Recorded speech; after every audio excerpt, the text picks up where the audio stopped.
안녕하세요. 오늘 6월 6일 토요일입니다. 아이온큐 같이 볼 거고요. 아이온큐가 어제 좀 급락이 나왔죠. 일단은 이 미장 나스닥 지수가 마이너스 5%나 빠졌습니다. 매크로가 좀 긴급하게 점검이 필요한 시점이죠. 어제 시장을 보면 금리가 시장을 뒤흔들었습니다. 그러면 이 금리가 좀 진짜 위험한가? 이거를 좀 자세히 뜯어볼 건데요. 금리가 시장을 뒤흔들긴 했는데 자세히 보면 이 채권 시장은 의외로 차분했습니다. 발작은 이 주식단에서만 일어났단 말이에요. 만약에 이 금리가 위기가 났다면 진짜 시스템적인 위기라고 한다면 이 채권도 발작이 나야 되고요. 주식도 발작이 나야 되고요. 그리고 또 하나 외환 쪽에서도 발작이 나야 됩니다. 근데 어제는 이 주식 빅스 혼자만 튀었거든요. 그렇다는 건 이건 금리 시스템 공포가 아니라 주식시장 내부의 차익 실현 또는 포지션 청산에 가깝다라고 해석을 할 수가 있습니다. 그리고 이 금리, 자 단기 금리만 튀었다는 거예요. 단기 2년물, 2년물이 장기 10년물보다 훨씬 더 가파르게 튀었다라는 거죠.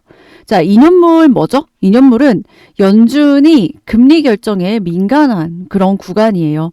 이게 의미하는 건 시장이 무서워하는 거는 장기적인 인플레이션이나 재정 공포가 아니라 당장 연준이 금리를 올릴 수 있다는 단기적인 우려로 이 2년물이 가파르게 오른 겁니다.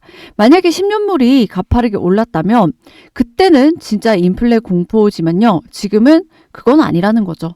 그래서 우려의 성격이 10년물이 아니라 2년물이 가파르게 올랐다라는 거는 연준의 액션에 이게 우려가 집중이 되어 있다. 이렇게 해석을 할 수가 있습니다. 그래서 시장이 좀 미리 지레 짐작 겁을 먹고 2년물 먼저 올린 게 아닌가 좀 개인적으로 이렇게 생각을 하는데요.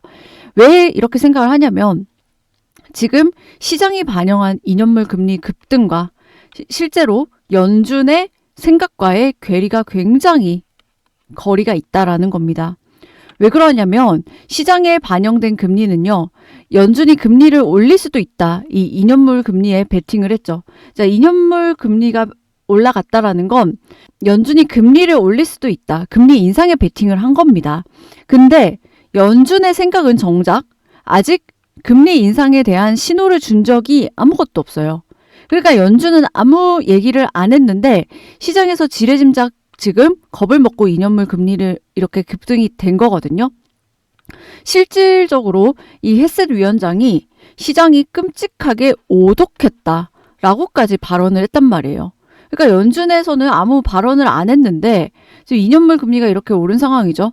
그래서 지금 연준과 시장과의 괴리가 엄청난 상황입니다.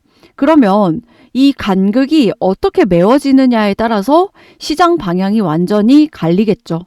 그럼 우리가 앞으로 볼 수 있는 시나리오는 두 가지가 있을 겁니다. 첫 번째는 금리 그대로 인상하는 시나리오가 있을 것이고요. 두 번째는 시장이 오해한 것 같다라고 하면서 금리가 다시 차분해지는 모습, 금리가 하락해지는 모습이 있을 겁니다. 그러면은 이 두 가지 케이스를 지금 말씀을 드릴 건데 정말로 금리 인상을 한다면 이거는 심각한 상황이겠죠. 아이온큐와 같은 테크주에게는 완전히 직격탄일 겁니다. 완전히 큰 타격이 될 거고요.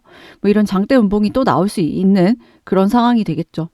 다만 이런 금리 인상은요.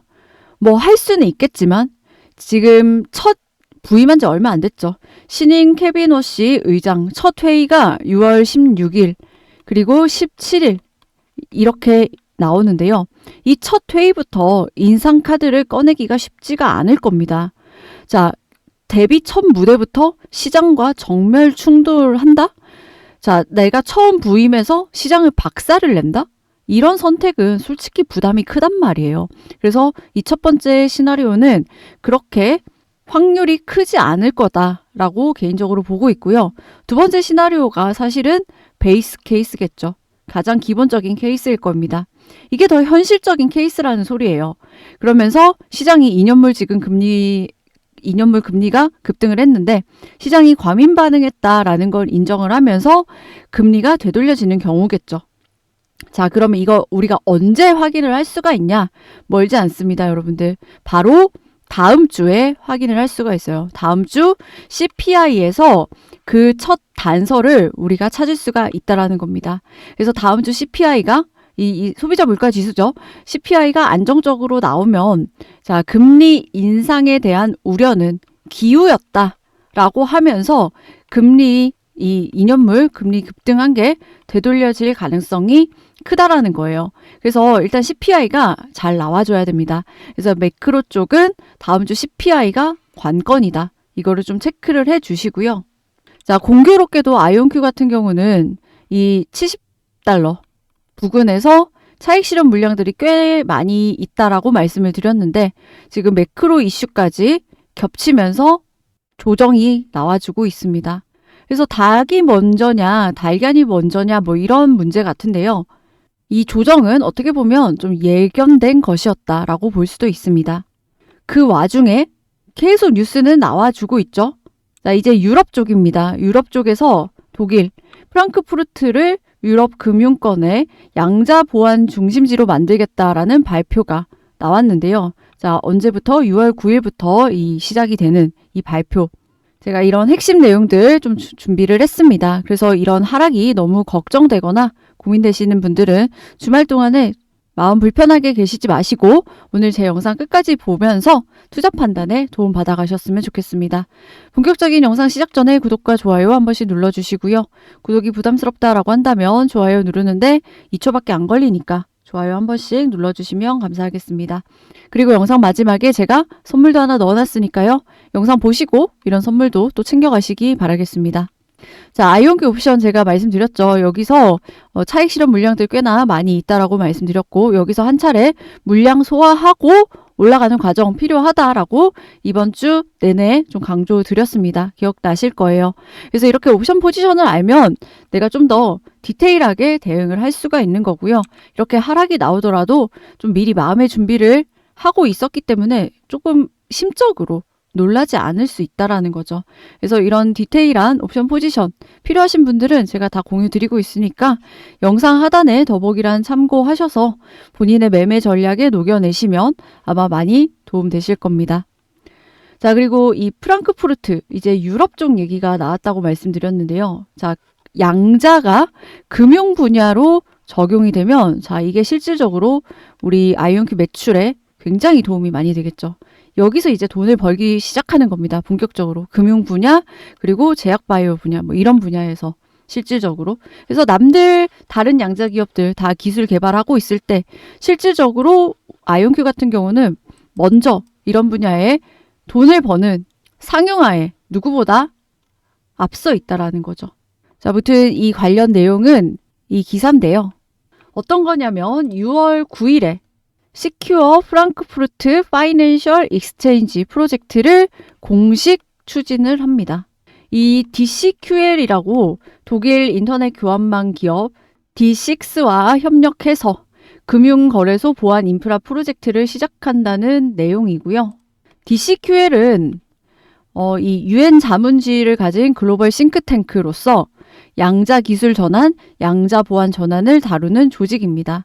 그래서 이 DCQL 프로젝트에 아이온큐의 이름이 언급돼 있는 점은 주주 입장에선 굉장히 호재죠. 단순 그리고 홍보성 이벤트 이상으로 볼 필요가 있는 게 핵심은 이제 아이온큐가 미래형 양자 컴퓨터 개발사라는 이런 내러티브를 넘어서서 실제 금융 인프라와 국가급 보안 의제 안으로 들어가고 있다라는 거죠. 자, 이번 프로젝트 프랑크푸르트를 유럽 금융권의 양자 보안 중심지로 만드는 거죠. 프랑크푸르트는 유럽 금융의 핵심 도시 중 하나고요. 독일 금융기관과 유럽 자본시장의 중요한 허브입니다. 이런 곳에서 양자 보안 인프라를 구축한다는 거는 프로젝트가 단순 프로젝트가 아니라는 거예요. 실제 산업 인프라의 문제다라는 거죠. 즉 아이온큐가 이름을 올린 영역이 연구개발이 아니라 금융 시스템의 생존 인프라라는 점이 중요하고요. 특히 이번 발표에서 눈에 띄는 부분은 애저 서비스 모델인데요. 금융기관들이 직접 양자 보안 기술을 모두 구축하지 않고 이미 구축된 양자 안전 인프라를 서비스처럼 이용할 수 있게 하겠다는 구상입니다. 이거는 시장 확장성 측면에서 굉장히 중요해요. 은행마다 자체적으로 양자 보안 인프라를 만들려고 하면 도입 속도는 굉장히 느려질 수밖에 없겠죠. 하지만 이런 서비스형 모델로 제공이 된다면 금융기관은 초기 투자 부담을 줄이고 빠르게 도입이 될 수 있다라는 거죠. 다시 말해 양자 보안이 대형 연구 프로젝트에서 반복 매출형, 이거 굉장히 중요합니다. 반복 매출형 인프라 서비스로 바뀔 가능성이 생기는 거죠. 아이온큐 주주 입장에서 이 지점이 굉장히 중요하다라는 겁니다. 양자 컴퓨터 기업의 밸류는 이제 정말 여러분들도 많이 들으셔서 귀가 아프실 수도 있는데요. 큐비트 수, 기술 로드맵, 이제는 중요하지 않다. 결국 시장은 이 기술이 어디에 쓰이고 누가 돈을 내고 얼마나 반복적으로 사용할 것인가, 이게 중요하다라는 거죠. 그런데 금융보안은 그 답이 비교적 명확한 분야입니다. 자, 은행은 보안을 위해서 돈을 씁니다. 거래소는 시스템 안정을 위해서 돈을 써요. 정부와 규제기관은 금융인프라의 안전을 국가 안보 수준으로 본다라는 거죠. 즉, 수요가 너무 명확하고 이 사람들은 지불 능력이 있죠. 그리고 도입의 명분도 너무나도 강한 시장이다라는 겁니다. 여기에 또 하나 중요한 거는 JP모건이 이미 관련 절차를 진행 중이다라는 것도 굉장히 중요 포인트인데요. JP모건이 뭐예요? 미국 최대 은행이면서 글로벌 금융권에서 기술 도입의 상징성이 큰 기관이죠. 자, JP모건이 양자 보안 절차를 선제적으로 진행하고 있고 그 모델이 프랑크푸르트로 확장되는 구조면, 자, 이거는 금융권 전체로 확산될 수 있는 레퍼런스가 될 수 있습니다. 자, JP모건이 먼저 했는데 다른 은행들이 안 할 이유가 없겠죠. 금융산업은 이런 JP모건 같은 대형 기관이 먼저 움직이면요, 경쟁사와 규제기관, 인프라 제공자들이 연쇄적으로 따라가는 경향이 있습니다. 그래서 이번 프로젝트는 단발성 발표가 아니라 양자 보안 도입의 초기 표준화 과정으로 해석해야 되는 게 더 정확하다라는 거죠.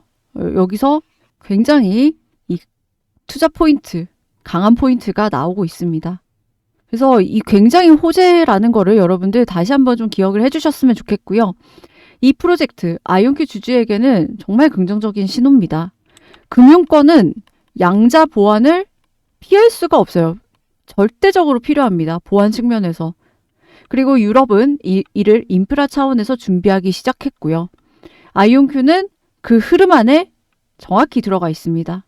이거는 아이온큐의 기술 가치라든지 파트너십 가치라든지 정부나 금융권 신뢰도, 그리고 향후 상업화 가능성, 확장성 동시에 높여주는 여러 가지 재료로 볼 수가 있다는 거죠.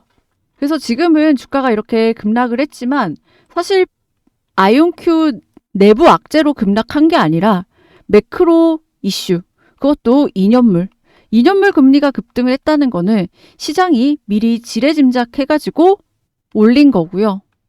이건 차주의 CPI나 연준의 발언에서 정확하게 확인이 될 겁니다. 그래서 이런 상황 속에서 여러분들 저와 함께 아이온큐 계속 체크하시면서 아이온큐로 제대로 된 수익, 기왕이면 위쪽에서 더욱더 많은 수익을 챙겨서 나오실 수 있도록 제가 이런 옵션 세력의 움직임과 추가적인 모멘텀들 계속해서 확인해서 여러분들께 도움드리도록 하겠습니다. 그래서 이렇게 산업 분석이라든지 시장 전망 다 끝내놓고요. 시나리오 다 짜놓은 상태에서 이렇게 대응만 해나가시면 전혀 걱정할 필요가 없습니다. 사실 투자자 입장에서는 결국 병목이 발생하는 지점, 이 병목이 발생하는 지점을 캐치하는 게 정말 중요합니다. 자, 지금 제가 엔비디아 차트를 좀 띄워놨는데요. 뭐 보시다시피 1달러도 채 안 되는 종목이 지금 214달러 넘게 올라갔죠. 단순 계산하면은 200배 넘게 올라간 종목입니다. 자, 엔비디아는 이 AI 시대에서 연산 병목에서 돈을 가장 많이 벌었다라는 거예요. 그래서 이 병목이 중요하다라는 거죠. 빅테크라든지 클라우드 기업, AI 스타트업들이 전부 더 많은 GPU를 사야 됐고 그 수요가 엔비디아로 몰렸습니다.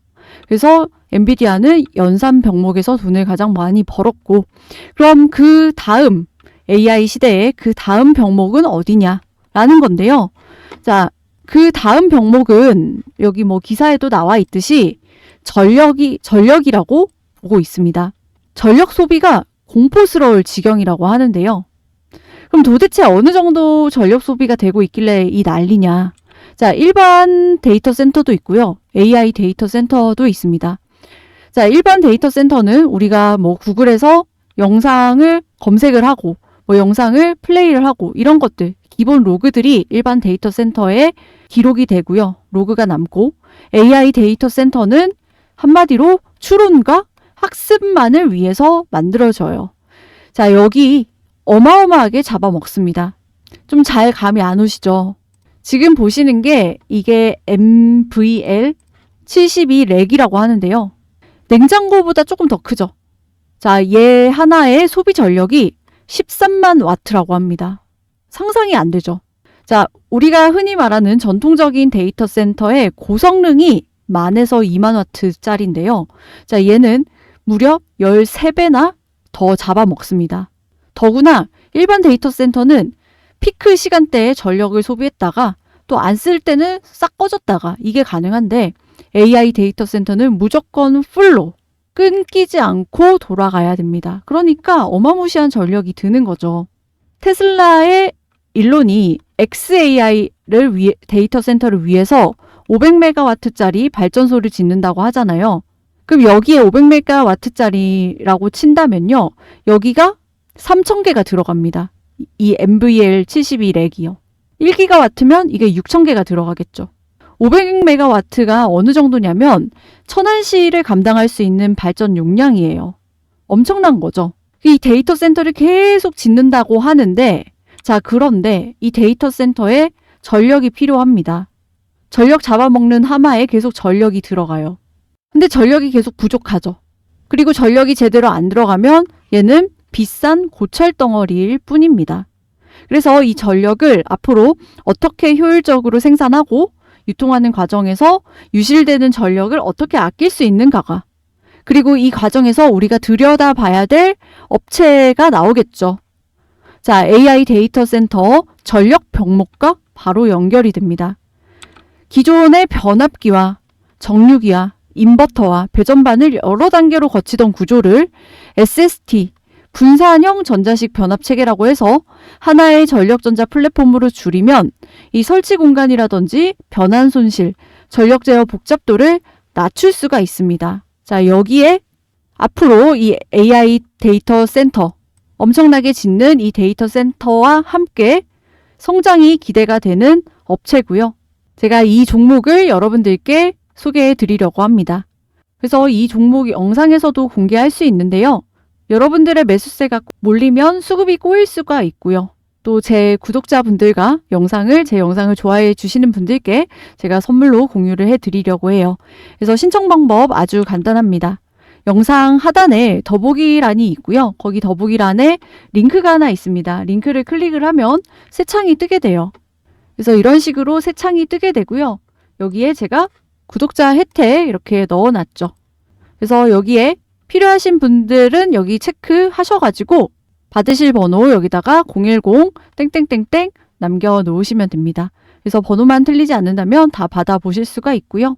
그래서 여러분들의 시간과 노력을 굉장히 압축해서 가져갈 수 있고 이게 또 여러분들의 주가에, 수익에 바로 연결이 되실 겁니다.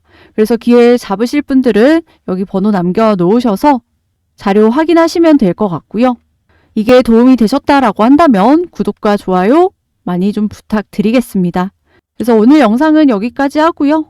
남는 시간 자료 확인하실 분들은 확인하셔서 좋은 선택하셔서 수익 많이 챙겨가시길 응원드리도록 하겠습니다. 감사합니다.